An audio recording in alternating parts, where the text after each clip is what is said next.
Well, hello, everyone. My name is Lisa Walker. I'm the Assistant Director at Career Services at the University of North Georgia.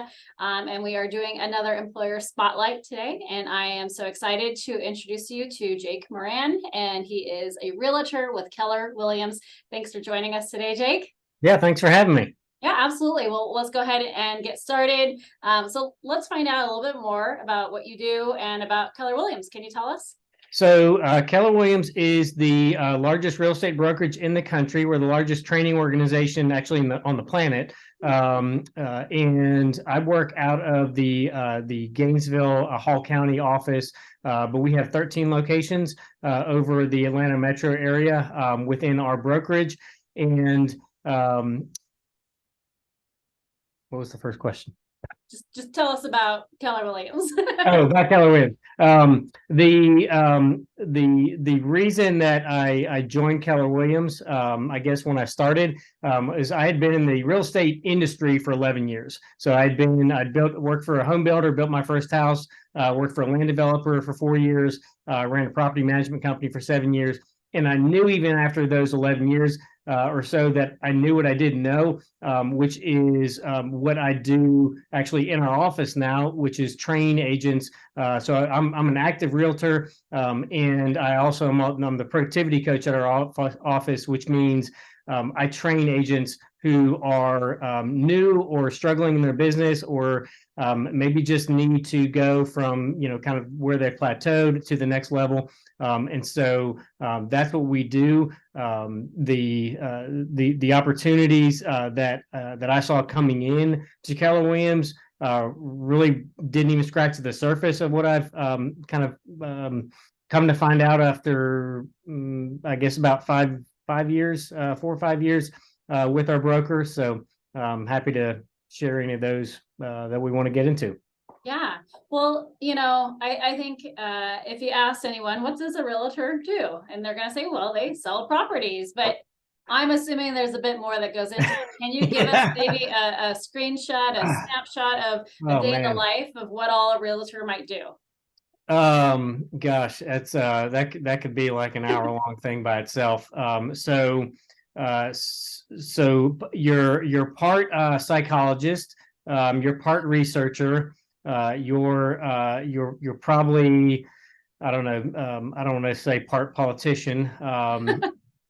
You're a negotiator, and at the end of the day, you're what I think makes a really good realtor is you have a really strong work ethic. This is a business where, quite frankly, a lot of people that have been in real estate and that are in real estate currently are not seen in the best light from the general public. And I would tell you, a transaction I just closed last week, it is well deserved, because the other agent I was in this deal with was a part-time agent and probably had not done very many deals, was not really interested in learning or doing the right thing by our clients.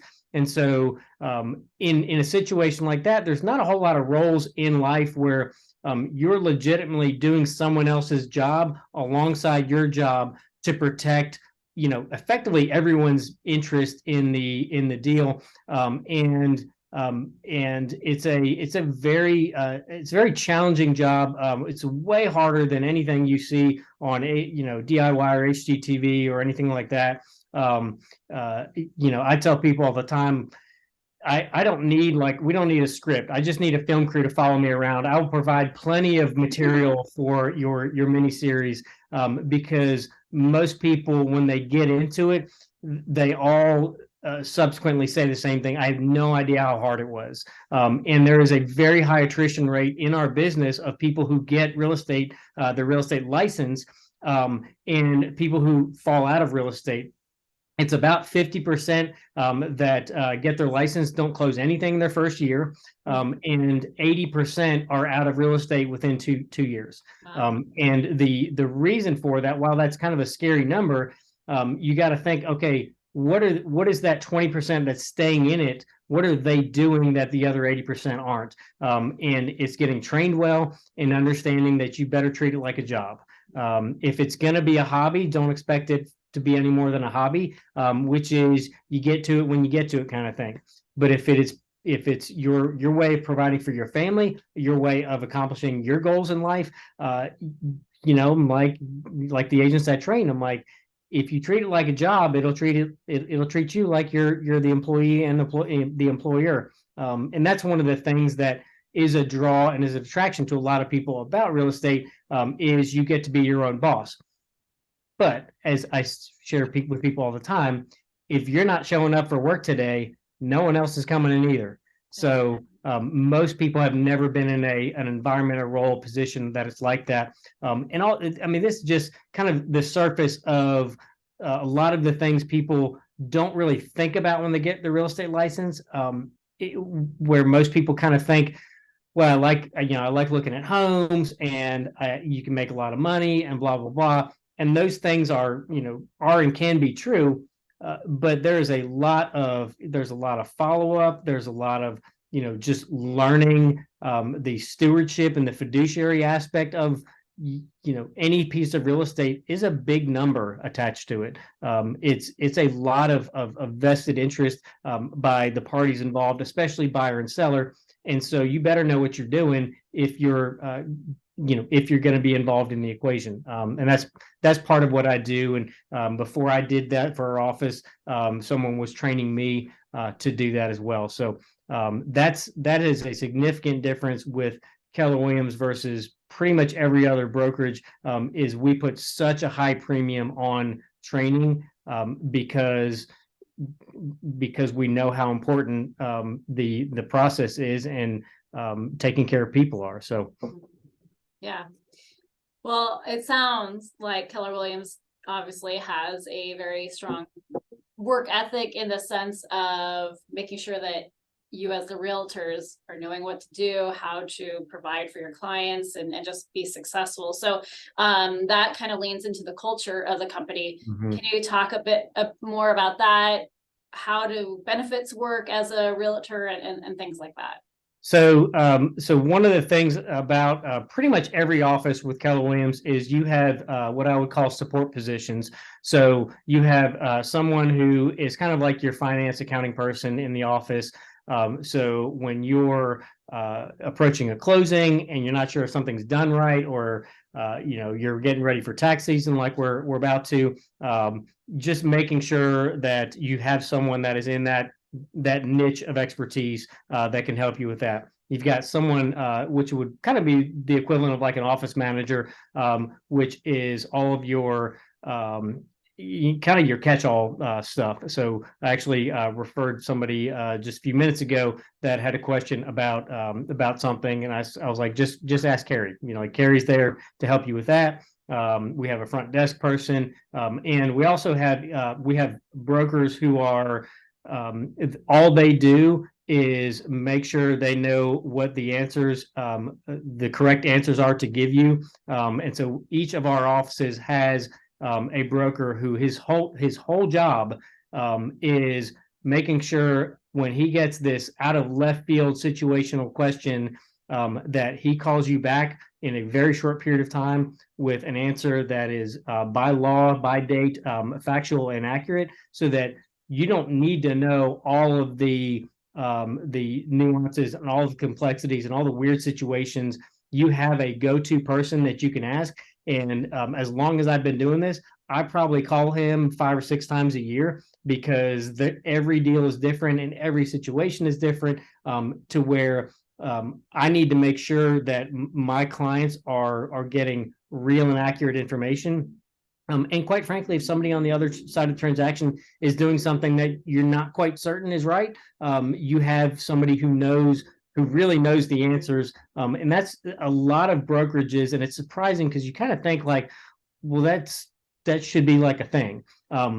Because you're talking about people's homes and properties, and it's not a thing as you would think it is. I can't name the names, but I can tell you a lot of brokers, the majority, if they got in a situation like that, they have no idea who to call, much less have their cell phone number. And getting a response back is a dice roll.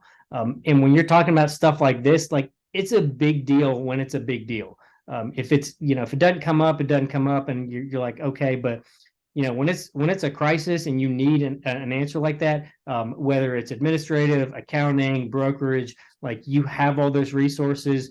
There's all the continuing ed you could ever want. I actually tell agents that are new, like you've got to be focused in what training you're getting, because you could literally get training every day on something, and it's free. It's there for you. We're providing it. It's why we're the #1 training organization in the world, because we just put such a premium on having competent agents that can give great service, and part of that is you've got to know what you're doing. And so I tell agents when they start, like, don't get too much training. Like, you need to put some stuff into practice, but you gotta have both. And most people, when they start, they feel like, I can't really do the other part until I learn more. And that's true to an extent, but if you got a job at Target, and they told you this is your section, you need to stock it, they're expecting some stuff on the shelves by the end of the day, like, not for you to memorize price tags and the orders. So there's that. Sure. Well, what do you admire most about what you do and for working for Keller Williams? So I think the draw for a lot of people is the culture. So Keller Williams, from the top down, from Gary Keller, one of the first things I ever remember him saying was, money is only good for the good money can do. And this is someone who he probably knows how much money he's worth, but I couldn't take a guess, like gazillions of dollars. And he follows a paper day planner. Like he has, I mean, like the 80s, like old school paper day planner. And he structured the organization with I want to say the categories of God, family, business, making sure that people put their lives in proper order so that they don't work themselves to death and hate the life that they've built.